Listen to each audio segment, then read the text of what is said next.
এখন মা ডালের বড়া খাচ্ছে আর বাবা যাচ্ছে চা আনতে মায়ের জন্য। কি ভালোবাসো।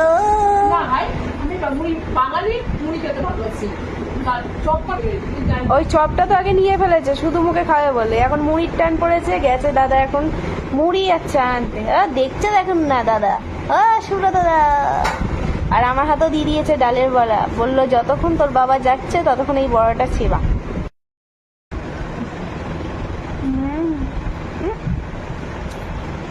ডালের বড়া বলে কুড়ি ধরে দিয়েছে গো। আমার সাথে তাহলে চপের দোকানে স্ক্যাম হয়ে গেল। এখন বাবা নিয়ে চলে এসছে মুড়ি আর মা ঢালছে এখানে চা। আমাকেও দিয়ে দিয়েছে চা।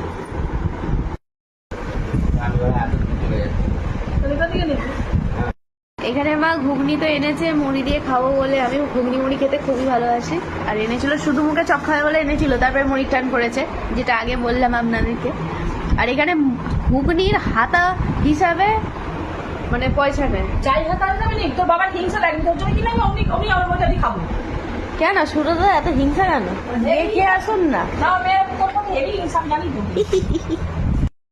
আমার মাকে তারাপীঠে একটা ঘুগনি মুড়ির দোকান খুলে দেবো।